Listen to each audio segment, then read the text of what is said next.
Hi, everyone. Thank you for joining us today for our second Brain Matters webinar series, The Power of Thoughts with Damian Devonish, psychotherapist. My name is Dina Boone, Public Education Coordinator with the Alzheimer Society, London and Middlesex. At the Alzheimer Society, our role is not only to provide programs and services to people who are going through the journey of dementia, but also to provide dementia education and to advocate for those living with cognitive disabilities. Before we begin, I have a little business to go over relating to the webinar experience. Please note that our cameras are off and microphones are muted for the webinar. This event is being recorded and will be available in the future on our website. At the end of the presentation, we will have a moderated Q&A session. We will do our best to answer as many questions as possible. During the presentation, please feel free to add your questions in the Q&A box located at the bottom of your screen. You may need to move your mouse around a little bit to find the icon and so that it appears and to see the Zoom controls. When you ask a question in the Q&A box, your name will appear as you have it displayed in your Zoom account. If you prefer to be anonymous, please pick the anonymous option before entering your question. Should you have any concerns, technical or otherwise, during the presentation, please type them in the chat box. Today, we have the pleasure of welcoming Damian Devonish, registered psychotherapist at Integration Psychotherapy Services. Damian is an experienced therapist, trained theologian, and pastoral care and counseling expert. As a person-centered therapist, Damian practices with a dedication to congruence, empathy, and unconditional positive regard. Drawing on the best practices of psychotherapy, Damian takes an eclectic approach to treatment, emphasizing the importance of holistic healing. Please welcome Damian Devonish to our second Brain webinar series. Whenever you're ready, Damian.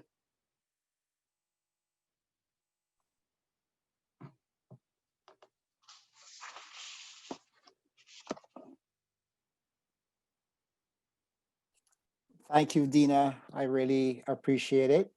A special welcome to those of you who are joining us for this particular Brain Matters webinar, The Power of Thoughts, focusing on managing anxiety as a care partner. I also want to thank the Alzheimer Society for hosting and making this event possible. Definitely my appreciation to be here to present to you. I just want to introduce myself briefly.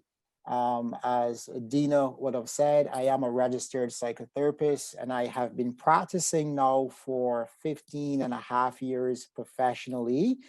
I have seen close to 8,000 clients along this particular process. And it is indeed my privilege to share a bit of what I have gathered throughout those particular years. I want us to understand that it becomes somewhat impossible to talk holistically and fully about anxiety within this particular time frame that we have.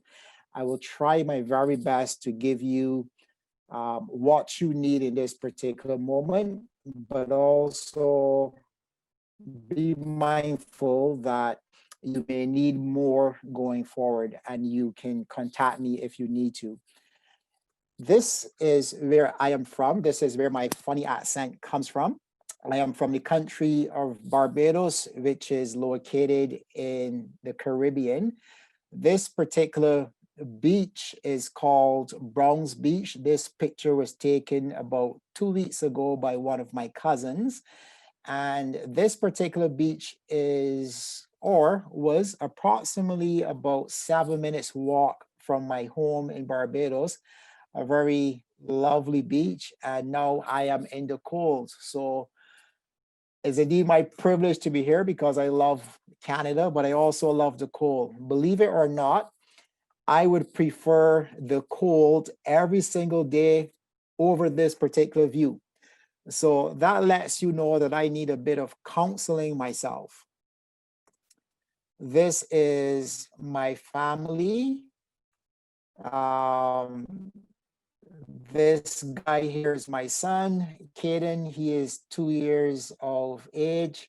This picture was taken last month as we celebrated my wife's birthday. This is my wife, Cecilia. And this is my second daughter. Her name is Desha. And this is my first daughter, and her name is Destiny. And that's my family. I saw this quote a few weeks ago, and I thought it would have been an apt presentation reminder for us today as we focus on helping you as care partners. I definitely salute you. I am mindful of the tasks that you face on a daily basis as you try to care for your loved ones. And this particular quote says, dementia. My eyes do see, my ears do hear.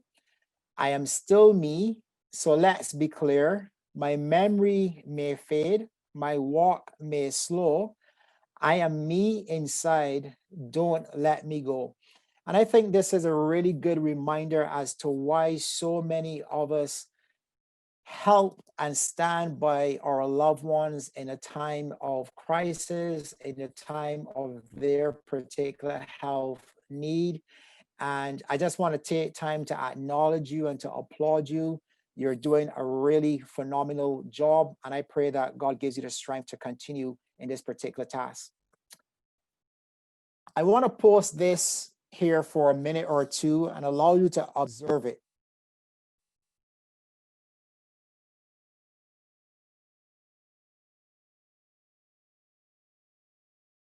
For some of you, you saw this particular screenshot. Some of you became anxious instantaneously. Some of you became nervous. Some of you became annoyed. Some of you probably became angry. Some of you had a good chuckle. Some of you laughed and found it hilarious. And you found it hilarious because it says, I am 100% for mandatory vacations. How about you? And I saw this on Facebook and I had a really good chuckle because several of the comments beneath the post would have been comments in relation to, I am 100% for mandatory vaccinations. Of course, a lot of us saw the word vaccination and not vacation.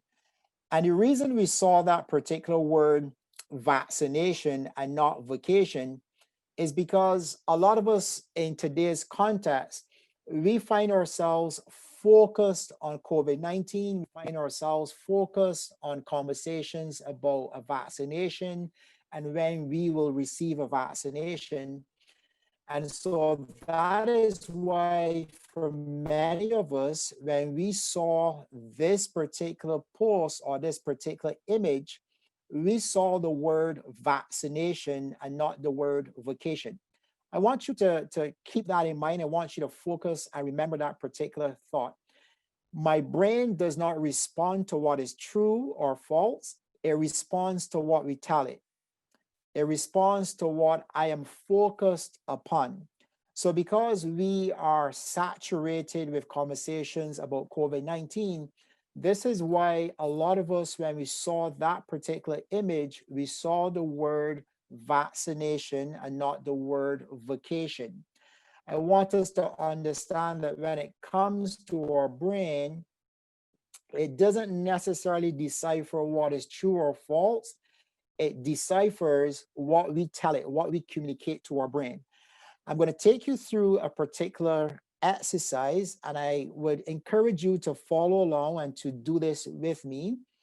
Before you is an image of a lemon. Some of us may call it a lime. And I want you to put your right hand out in front of you. And for a brief moment, I want you to close your eyes with your hand in front of you. And I want you to imagine that in your right hand, there is a lemon. It's a big green lemon in your right hand. It's a big green juicy lemon. It's a big green juicy acid lemon. And I want you to imagine for a moment that you're going to take a bite of this big juicy green acid lemon. Open your eyes. Many of you felt a physical response in your mouth when you envision this big green acid lemon and you started to salivate, you had the fireworks in your mouth. And I want you to understand that this took place not because you were actually biting a lemon. The lemon wasn't real. What was real was what you were telling yourself from a brain aspect. And so I want us to understand that the brain does not decipher words. The brain deciphers images. And so once you hear a word, that word is translated in the brain into an image. And when the brain captures that particular image, a particular corresponding signal is sent throughout the body. So if I say the word dog in this present moment, you are not thinking about an arbitrary dog. You are thinking about a dog that you know. For many of us, we have pets in our home. And so you had the image of your dog. If I said it was a black dog with pink and blue polka dots, you got the image based on memory in the past of what a dog looks like, and you filled in the blanks as it relates to the dots that the dog had. If I said the word cat, you automatically got the image of a cat that you owned or a cat that you are familiar with. And so once again, our brain does not respond to what is true or false. Our brain responds to what we communicate to it, to what we tell it. I want you to keep that in mind. That is extremely important. When it comes to the concept of anxiety, anxiety refers to the anticipation of the future. It relates to thinking about what will happen. And so when you think of depression, depression is more a focus on what has taken place. Depression is always a focus on the past and having regrets or what we did not do or what we should have done. Anxiety, on the other hand, is on the other side of the spectrum. Anxiety is a focus about the future. It's about the anticipation of what will happen. And that particular anticipation causes muscle tension within the body and an avoidance of behavior. And the more you do this, the more you anticipate the future, the more you have concerns about what will happen, the more tension is felt in the body and the more you avoid behavior. So for instance, if you are taking care of a loved one, and this particular loved one who is suffering with Alzheimer's and has dementia and is struggling with memory, maybe that person wandered off one day. The person did not get too far, but the person got far enough that it was a concern for you. And so now, when you are home with this individual, you are anticipating that this individual will wander off again. And so because you are concerned about this particular event taking place again, you end up having a lot of tension in your body. And so you end up committing behaviors of avoidance. And behaviors of avoidance in this particular context would be you never let the person out of your sight. Even if you want to go to the washroom for a minute or two, you become extremely nervous because you are afraid of what this person would do when you are not present to observe this particular person's actions. And so that's a really good example of how anxiety works and how we communicate it to our body and what we sense and the avoidant behaviors that we go through. Anxiety is defined as a reaction to a perceived or a real threat of danger. Remember, the thoughts that we communicate to ourselves produces particular images, and those images relate particular signals throughout the body.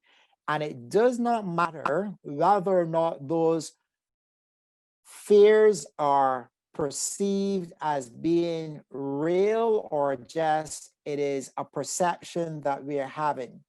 Once you have this particular reaction, whether perceived or real, it triggers a fight or flight or freeze response in our body. And that's because that's the signal that is going through our body. Anxiety, therefore, is understood as the body's alarm reaction. And this particular alarm reaction is designed to protect us. So, generally speaking, anxiety is normal and natural. If my mom were to pass away today, and within 6 weeks or 3 months, I am depressed, I don't necessarily enjoy the things of life. I don't want to interact with a lot of people, or I don't want to go to work. That is not abnormal. That is not something that I need medication for. That's in keeping with depression because I lost my mom. And so that's the body's response to grief. When it comes to anxiety, anxiety is something within the body that is natural, and it is a safeguard against danger. And so when I see a bear on a hike, I get tremendously anxious, and that anxiety is what fuels my muscles in order for me to have a flight response, which is to run. Some of us may fight, and if we do choose to fight a bear, I want you to call me because it means that you need therapy ASAP. And if you have a freeze response, unfortunately, I'm saying to you, that is not a good response to have when you see a bear. You need to have a flight response, which is to run. And I want you to understand the anxiety that you have in relation to your loved one. That is normal, it is natural. The challenge becomes when what is normal and natural becomes excessive. And we'll have a conversation about that. So I don't want you to perceive a lot of what you're feeling as abnormal. It is rather natural. Types of anxiety. The basic one is generalized anxiety disorder. And when we talk about generalized anxiety, we're talking about, having fear or anxiousness about doing an exam, fear, anxiousness about talking to your boss about a raise. The next one is panic disorder, and this is the most excessive type. This particular disorder is associated with pounding in your chest. In fact, most people who go to the ER for heart-related challenges, they perceive that they're having a heart attack, but what they're having is a panic disorder. And so it mimics the physical response of a heart attack, but it actually is an emotional response, which is coming from something that you've been communicating to yourself in terms of thoughts and words. Then we have a phobia-specific disorder. This may be in relation to someone has a fear of snakes, someone has a fear of ants, someone has a fear of a mouse, something along those particular lines. And then agoraphobia is a fear of public places. This is separate and apart from social anxiety, which is a fear of being watched. And so those are the two distinctions between agoraphobia and social anxiety. And then this one is a very common one to care partners, which is separation anxiety. And this may happen on the side of you, the person who is the care partner, or the side of the loved one who is suffering from Alzheimer's and dementia. And so that person who is the caregiver, you become extremely anxious and fearful about being separated from your loved one.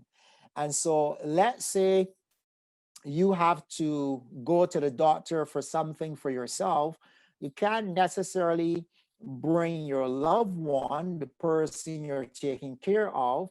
And so you may have to ask a nephew, a niece, a cousin, an aunt to take care of this loved one. And they have never taken care of this person before.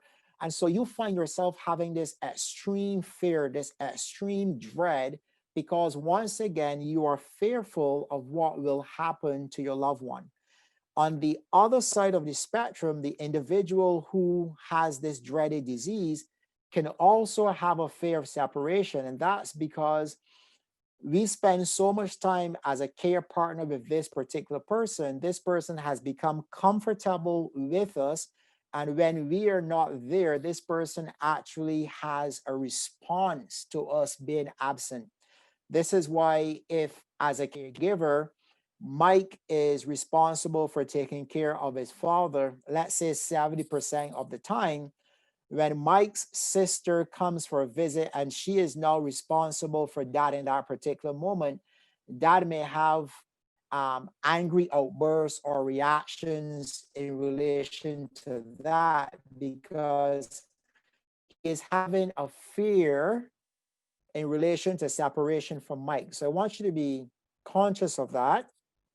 I want to talk about symptoms in relation to anxiety. And so if you find yourself consistently tense, worried, on edge, that is basically a general symptom for anxiety.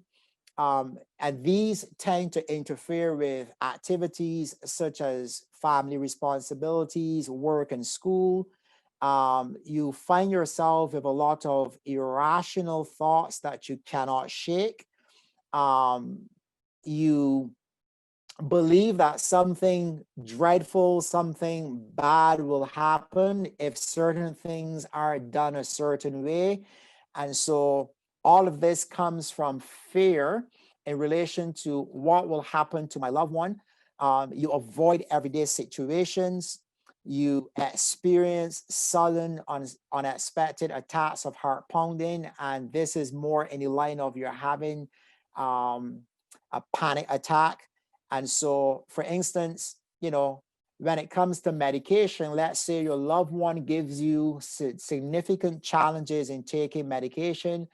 Every time it is time for medication, your heart rate goes up and you feel as though someone is choking you, as though someone is sitting on your chest, because it's a tremendous battle to get your loved one to take the medication. And so you have this anxiety provoking experience, and it is very overwhelming. You feel that there is danger or catastrophe around every single corner. And of course, when you are dealing with someone who has Alzheimer's and that person happens to be physically capable, meaning that person can still walk and move around pretty well from a physical context, then that fear of catastrophe actually increases because, of course, this person can run away. I remember several years ago, I was pastoring at a very rural church, and one of my parishioners, their father had Alzheimer's, and he was still very physically fit for his age. He was in his 80s and he went missing. This particular caregiver, she just happened to turn her back for 1 minute, went to the bathroom, and dad's was out through the door and he took off, and we searched for him for about 3 hours before we found him. And he was just basically 3 minutes walk from the house, and he found himself in a bunch of bushes, and he went into the bush and he just cuddled within the context of the bush, and no one saw him for 3 hours. We traveled miles looking for dads, and dad's was only 2 minutes walk from his home. And so what that did was it made that particular caregiver extremely anxious. And so she had to make sure that every door was locked, every window was locked. And sometimes she doubled and triple checked just to verify, because of that particular experience that caused a traumatic experience for her, which also raised her level of fear, recatastrophe, and a sense of catastrophe around every corner. Emotional symptoms for anxiety, we have feelings of apprehension or dread. You know, we talked about this before, watching for signs of danger, anticipating the worst. You always feel tense and jumpy. You have difficulty with concentrating. You feel sometimes as though your mind has gone blank. And I want you to be mindful of these particular symptoms. And once again, if you identify with 3 or more of these symptoms, the emotional or the physical symptoms, I would actually suggest to you to give a professional a call and to have a one-on-one session with someone, because usually it means that you need more intense conversation and direction as to how to manage the symptomology that you're having. These are physical symptoms, and you can take a look at them. Excessive sweating, headaches, dizziness, upset stomach. When it comes to upset stomach, a lot of people feel a squeeziness in your stomach. You feel as though there are butterflies in your stomach, frequent urination and diarrhea. All of these are physical manifestations of anxiety, challenges with breathing, and this usually happens when you hit the excessive part of panic, muscle twitches and tension, shaking or trembling, and of course, insomnia, which is you can't sleep, you just lie there for fear of what will happen tomorrow. And so you can't shake it, you can't get it out of your head, and therefore your body does not relax and you're unable to go to sleep. This is what happens in that particular cycle of how it works. Your sensory organs perceive potential danger. And what we mean by sensory organs, we're talking about the 5 senses. So touch,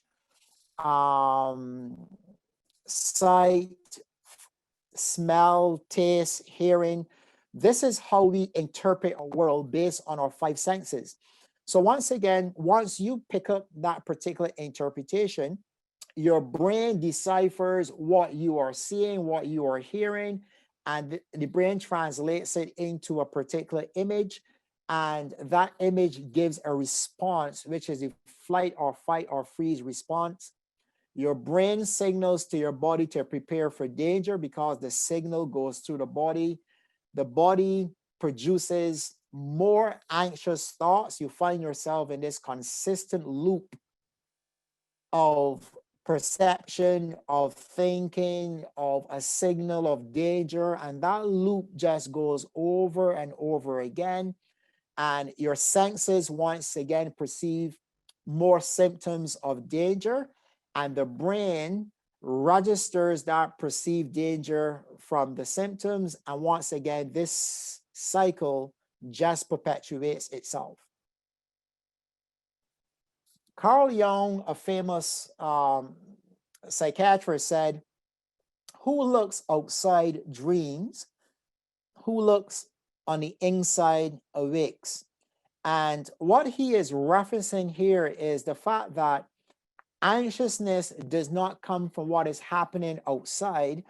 It comes from inside. Basically, what we are perceiving is producing what we are feeling. The way we think influences the way we feel, and the way we feel has an impact on the way we act. So once again, thoughts control the way we feel, which is in relation to emotions, and the way we feel controls the way we behave, which is in relation to actions. So I want to share this particular 4 blocks with you. And so the first thing is, this is how anxiety takes place within ourselves as care partners. Number one is, I hear or I see something. So let's say that, you and I, we are family, brother and sister, and dad and mom had a confectionery business, and they specialize in the making of 3 particular types of candy, 3 particular types of flavors, and they wanted to retire, so they retired and they ceded the business to us. So now you and I are working in this business, and after working in this business for like a year, I came to you and I said to you, as my sister, you're the one responsible for the day-to-day business in terms of billing and making sure that orders are paid for and that they're fulfilled. I am responsible for working in the plant, making sure that the machinery is running well. And so I come to you with this brilliant idea and I say to you, why don't we add 3 more flavors? The company next door is going out of business and we can buy the warehouse and we can expand. You say to me, that is not a good idea because you are very mindful of the type of work that is involved in that expansion. I go to mom and dad and I convince them that we should expand, and they agree with me. Of course, they agree. They're no longer working in the business. So dad and mom, they come to you and they say, I think that your brother has a good idea and we should expand. Reluctantly, you agree because you want to be an obedient and a good daughter. And we kick this expansion into gear. And true to form, I was coming in and clocking in at 8 o'clock and I was leaving at 4:30. You were clocking in as my sister at 6 o'clock in the morning and leaving at 9 and 10 p.m. because you were doing most of the transitionary work. We got it implemented after a long year. And so we are on track with these 6 flavors that we have. I come to you a year after. We are at Thanksgiving dinner at our parents' home. There are about 30 of us, our family members. I find you in the bedroom and I say to you, sis, I think we can add 3 more flavors. You say to me, no, that is not going to happen. I march out of the room and I say to you, it will happen, just watch and see. I go downstairs, I go out on the balcony, I find dad outside smoking a cigar. He and we start this engagement about which hockey team is the best hockey team. And so we have our hands going, we're very animated, voices are raised. While in the bedroom, you hear voices, you hear noises, you look through the window, you see dad and your brother having a conversation. You can't quite understand what they're saying, but I want you to imagine with me for a moment, you look through that window. What is the first thought that you have? The first thought that you have is, my brother is downstairs trying to convince my father that a second expansion is needed. This is what happens in block number 2. I tell myself a story. Once you tell yourself the story that my brother is trying to convince my father to expand, you start another cycle of stories, which will be, they don't trust me. Why did I come into this business? I should have gone and started my own business. Dad and mom will eventually come and try to convince me like they did the first time around. And so these are the stories that you tell yourself. Now, remember, dad and your brother, we are not talking about expansion. We are talking about hockey. But you tell yourself that story, eventually you're going to feel a particular emotion. You're going to feel angry. You're going to feel disappointed. You will probably border on feelings of homicide. I'm not sure. Um, you're going to feel depressed. You're going to feel anxious. And all of these feelings are real feelings that you're having, but understand these particular feelings are rooted in a story that is false. And so, as a caregiver, I want you to ask yourself in this present moment, what are the stories that I have been telling myself about my loved one and taking care of that particular individual that is responsible for my feeling of anxiousness that isn't true? And so when you find yourself feeling anxious, one of the things that I want you to do is stop and ask yourself, what is the story that I am telling myself in this moment about this situation? And more importantly, is what I am telling myself true or false? Do I have evidence for it? Is it factual? Now, if I feel angry, I feel sad, I feel anxious by virtue of the story that I told myself about my brother and my father, when mom rings the bell, it is time for supper. When I come downstairs, now I am going to have particular behaviors. I am going to be withdrawn at the dinner table. I may be sharp in my tone and my response to people who may ask me something. I'm going to be showing behavior of annoyance. And as soon as I'm finished my meal, I am going to get up and I'm going to leave. I'm going to say to mom and dad, I have to go. All of this is based on how I felt, and how I felt is based on the story that I told myself. When you leave and mom and dad or no one else runs after you, you will now tell yourself additional stories. Oh, they don't care about me. They don't love me. And of course, none of this is true because no one has no idea as to why you're behaving the way you're behaving or why you're feeling the way you're feeling. I see something, I tell myself a story, I feel an emotion, I act out in a particular behavior. Beyond the concept of I tell myself a story, which is what we control, if you control the story that you tell yourself, you will ultimately change how you feel, and how you feel will ultimately change how you behave. So if we go back to this particular slide, when I looked out and I saw my brother and my father, and I told myself, those two are always arguing about some sports. If I told myself those two are always in some heated debate, I would not have felt angry. I would not have felt depressed. I would not have felt anxious. I would have just have told myself that, and I would not have had an emotion that associated itself to a negative story. If I told myself a positive story, which was those two are always engaged in some argument about some sport, the feeling that I would have had would never have been a negative feeling. So once I control the story and I tell myself positive stories, I will have positive emotions and I will have positive behaviors.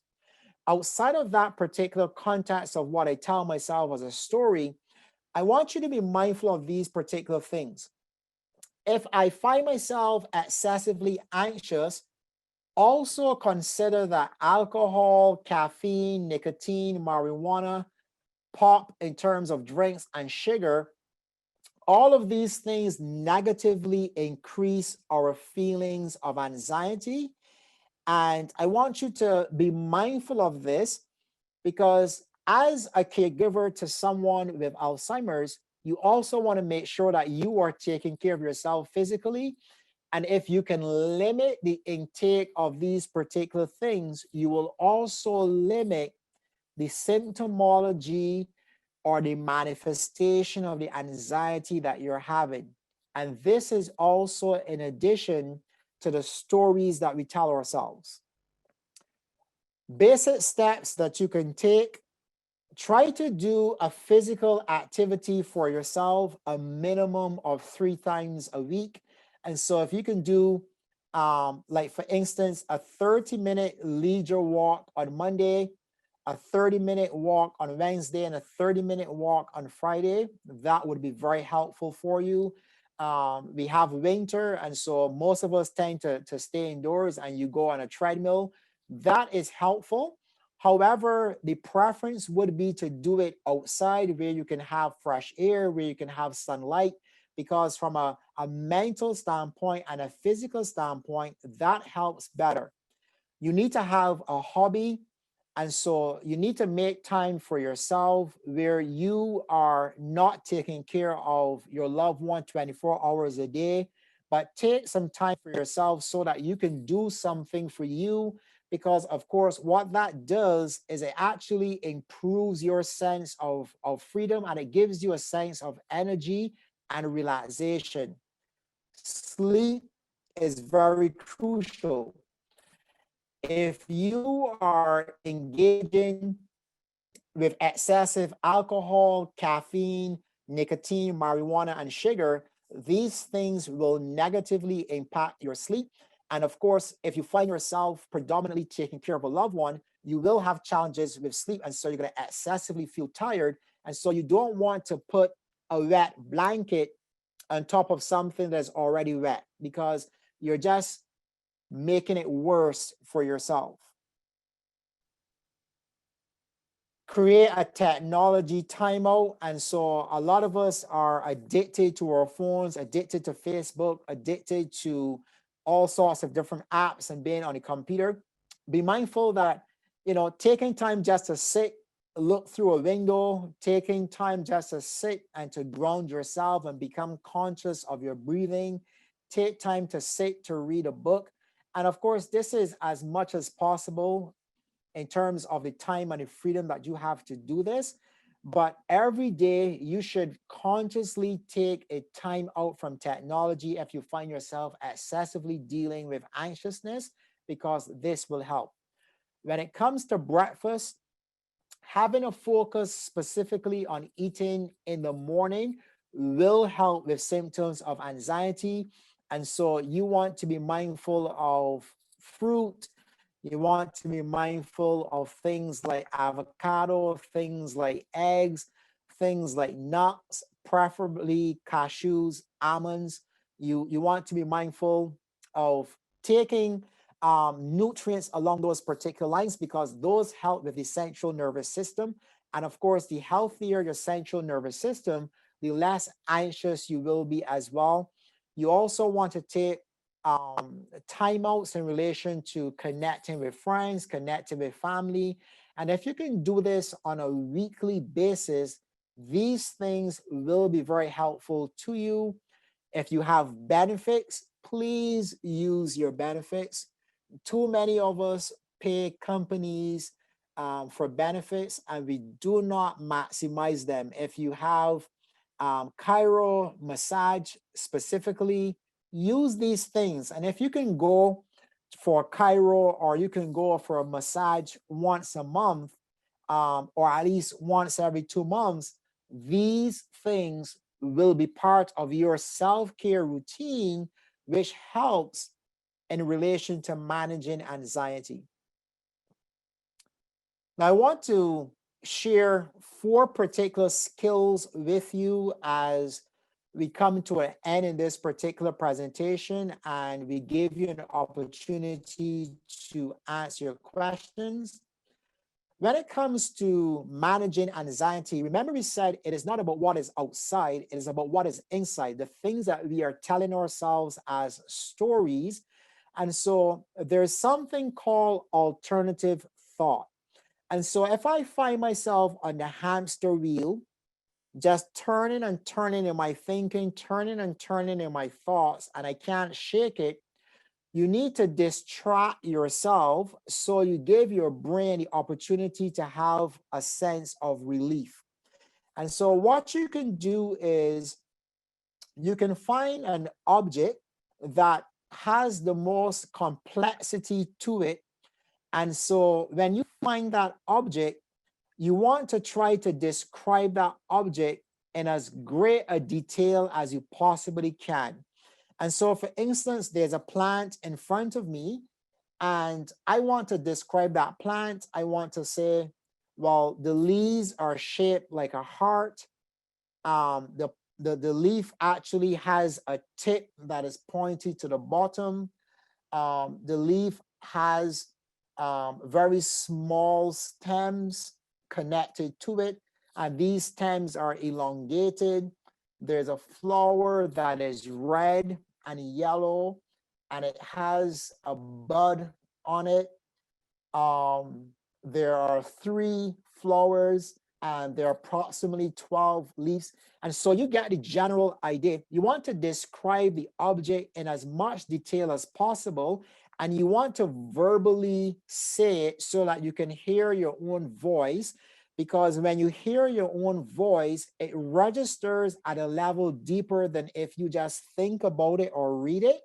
And when you do that, it gives the brain the opportunity to have a breather. And so the feeling of anxiety starts to go down. Alternative thought would be you can count from 100 backwards and get this in 7s.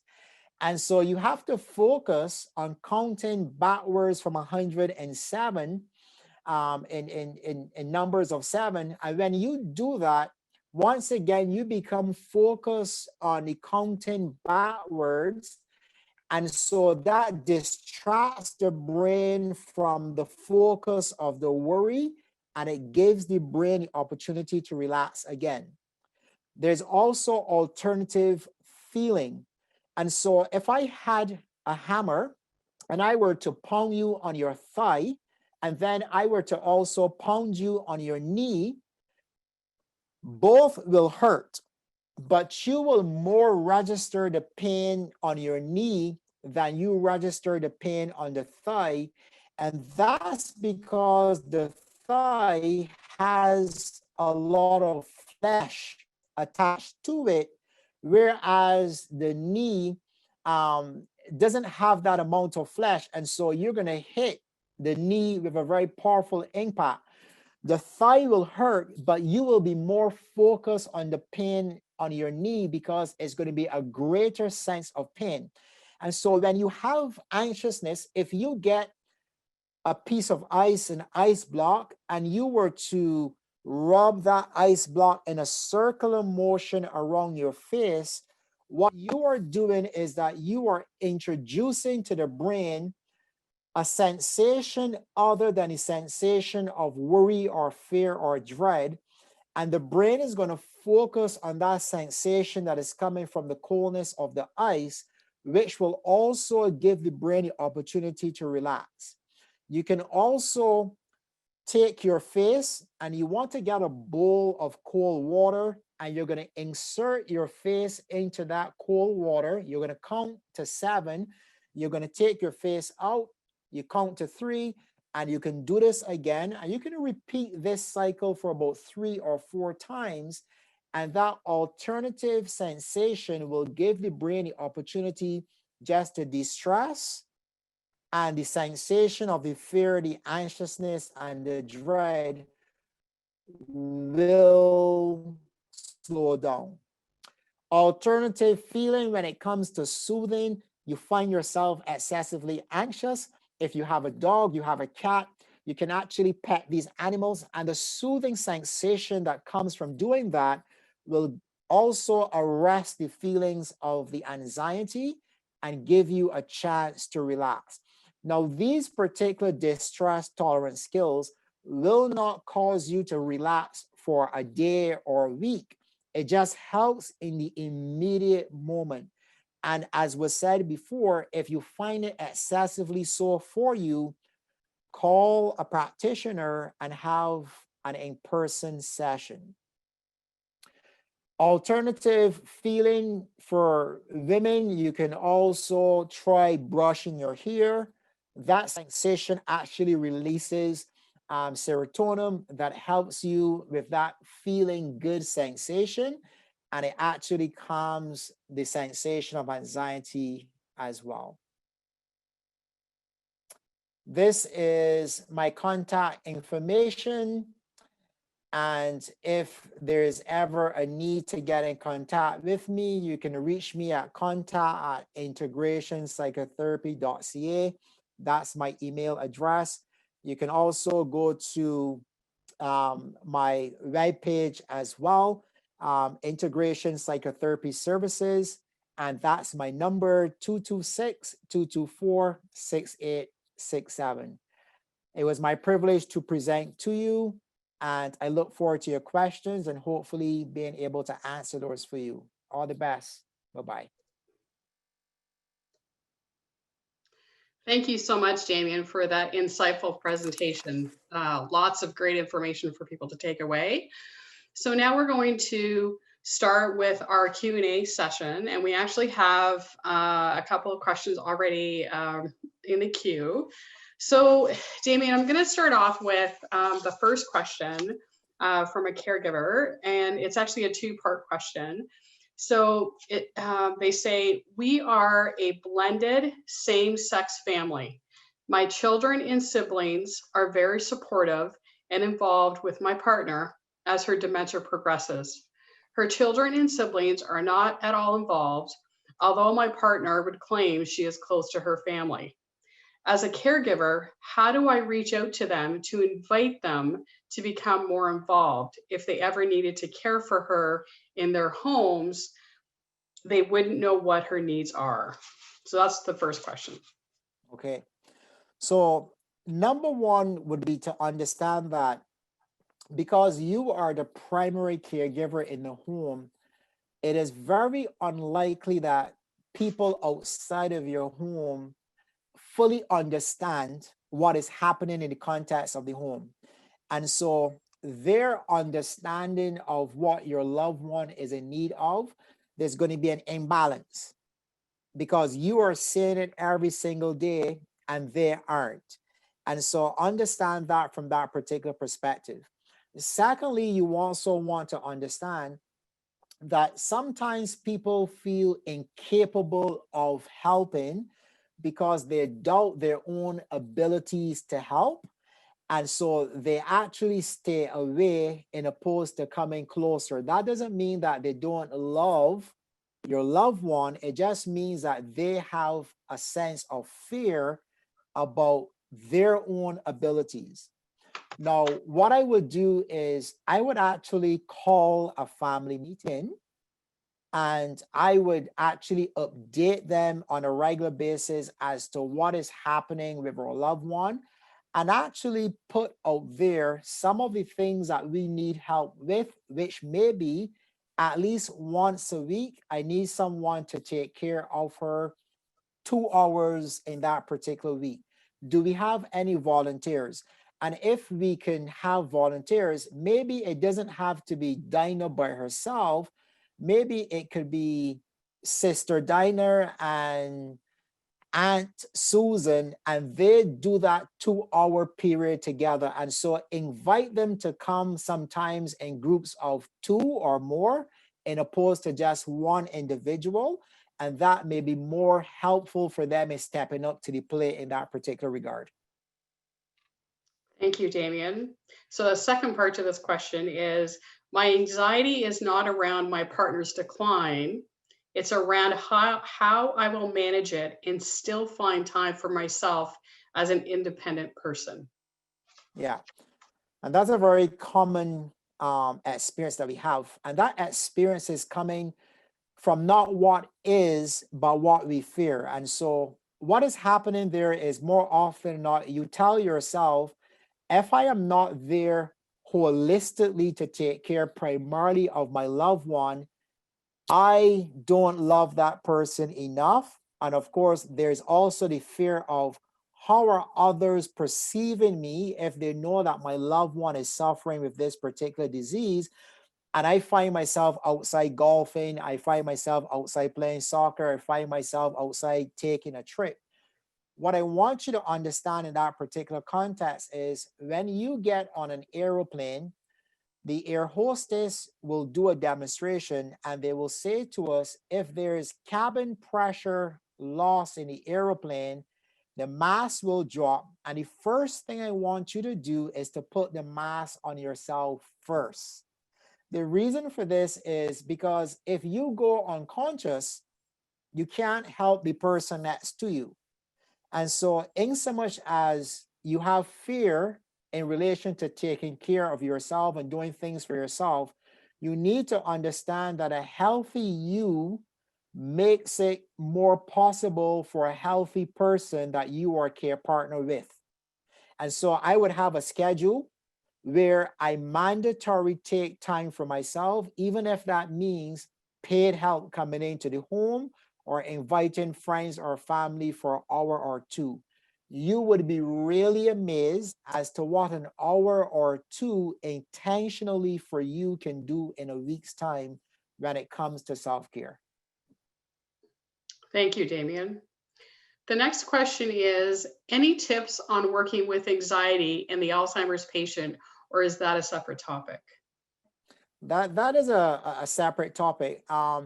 You're not really going to be able to calm the anxiety in a person who has Alzheimer's or dementia because the skills used to calm anxiety is psychoeducational in nature.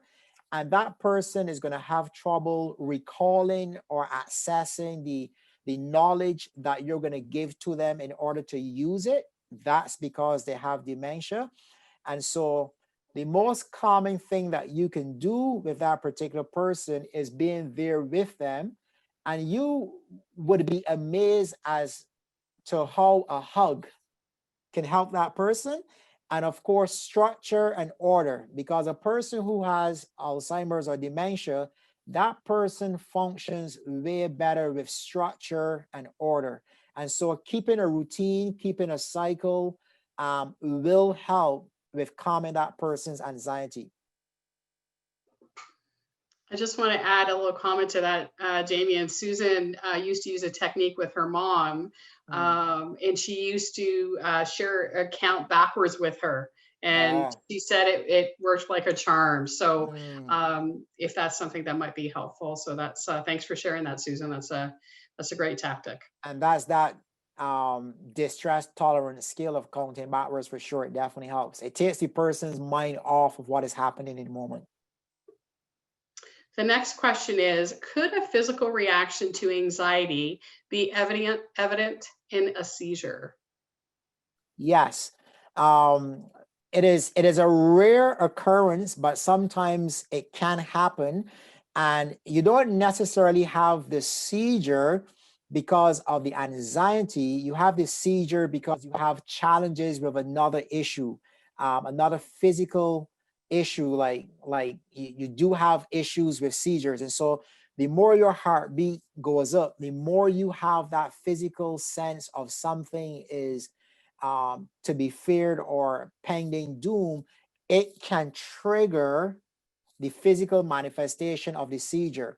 But you're not going to have a seizure simply because you have anxiety. You will have the seizure because you have an underlying presentation of seizures in addition to symptoms of anxiety. Thank you, Damian. The next question is, how can I overcome grief and changes in my relationship with my partner who I am caring for? Can you read that question again? Sure. How can I overcome grief and changes in my relationship with my partner whom I am caring for? Yeah. That is something that you definitely need to have a one-on-one with a therapist about, because you are talking about complicated grief. And what I mean by complicated grief is if my loved one passes and I have a funeral, I will have grief. I will have feelings of sadness and depression. in relation to that person's passing, but psychologically, I know that person is gone. When you're having a decline of relationship and interaction with a person that you have shared so much history with, because that person is having Alzheimer's and dementia, you are having complicated grief because you are consistently triggered and reminded on a daily basis. And so you need to have ongoing therapy for your own well-being and health care as to how to effectively manage the symptomology of complicated grief. Thank you, Damian. I just want to share a comment that's popped up in our comments. It says, thank you very much for mentioning the dangers rather than benefits of alcohol and marijuana, as this needs to be understood. Yeah. Yeah. The next question is, please say more about the technology timeout. Yeah. So what happens is we are actually addicted to our phones and technology. And so what I want you to understand is when a child who has all of these things at his touch in terms of games and activities, that child says to you he's bored, that is actually the child's transliteration of I am going through withdrawal symptomology. When you think of the addict on cocaine or meth or something along those particular lines, we can see the physical manifestation and that person can actually verbalize it. But I am bored is actually the child's description of I am going through withdrawal symptomology in relation to not doing an activity.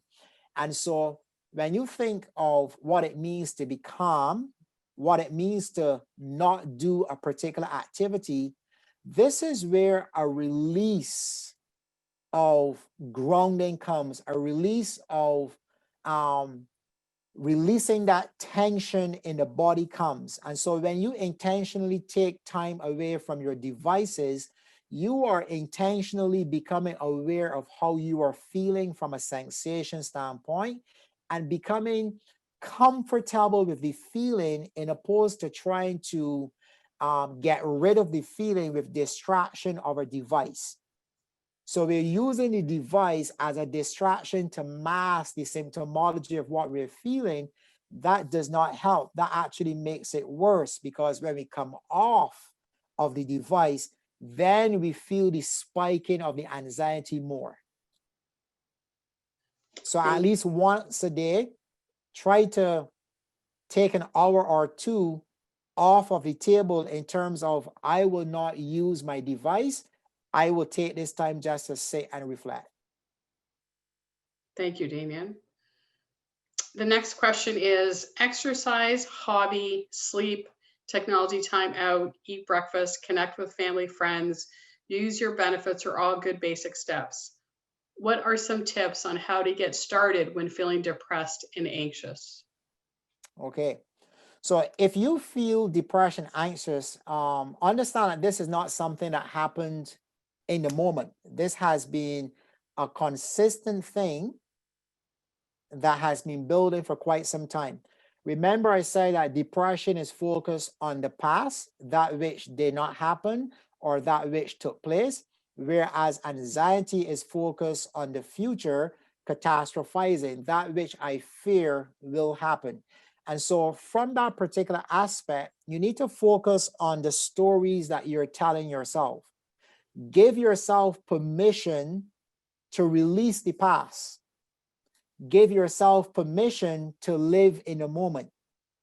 And so living in the moment and focusing on that which I can control today will help with the immediate sensation of depression and anxiety. And of course, changing the activity. So if I am doing something in this present moment and I'm feeling overwhelming feelings of depression or anxiety, try changing the activity, try changing your position. So if I am sitting and feeling depressed or anxious, stand, go for a walk. If I am lying and I feel those particular symptomologies, change my position, try to have conversations with people. And once again, I cannot understate, I can't overstate the need to have a session with a professional. Thank you, Damian. The next question is, please comment on even continued years of negative influences, such as nicotine, sugar, cannabis. One should be able to maintain a reasonable anxiety management plan. What is the question? I didn't catch the question. Okay, so I'll read it again. Please comment on, I think it's the person wants you to comment on this next statement. Even continued years of negative influences, such as nicotine, sugar, cannabis, one should be able to maintain a reasonable anxiety management plan. Well, if you have underlying symptomology of anxiety and you're using those particular things, it is very unlikely that you will overcome it. And so when you think of marijuana in particular, marijuana in the moment of taking it, as too does nicotine, it actually reduces the symptoms of anxiety in the immediate moment. And so the window of relief is this. But after you use it, the window of distress is this. And this is why you find people consistently having to chain smoke, because they're chasing the loop of that relief, which is very short. And so one of the ways I share it with clients would be, if you give me $1, Dinah, and I give you back 75 cents, in the immediate moment, it seems like a lot of money because it is 3/4 and it's going to be heavier. But at the end of the day, when we total the amount, you would have lost. And so that's how you see nicotine, that's how you see marijuana, that's how you see excessive sugar, because those things do give a relief in the moment, which is very short, but in the long run, it extends the sense of distress. Thank you. So the next question is, could the person benefit from the ambiguous loss booklet from Alzheimer's Society Canada? They're referring to, there's a booklet that's entitled For Ambiguous Loss, which is a resource that is offered through the Alzheimer's Society Canada. And I would definitely say that would be helpful. Damian, if you want to add to that. So I've never heard of this particular book, but I would imagine if the society is making it available, it is a helpful resource. And so my answer to that would be a yes, yeah. Yes. Okay, so I'm just mindful of the time here. We're just a little bit over 11 o'clock. We're shortly after 11. So if anyone has any final questions, we probably have time for one more final question. Otherwise, we will move on to our the closure of our presentation. So I'm just going to wait a couple of seconds here. And it looks like everyone is there's no more further questions. So Damian, I'm just going to switch up my screen here.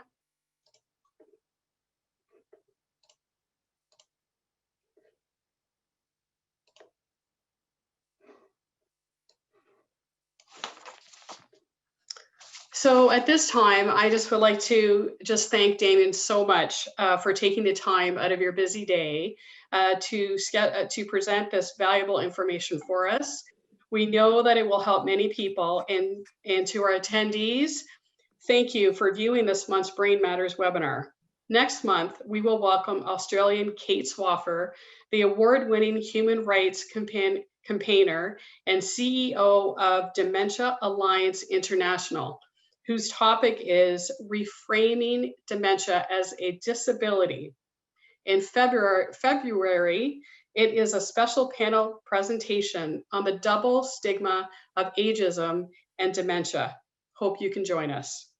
Before we close, we like to point out that these webinars, like the programs and services provided to our clients, are free. Donations to help support our mission are always appreciated.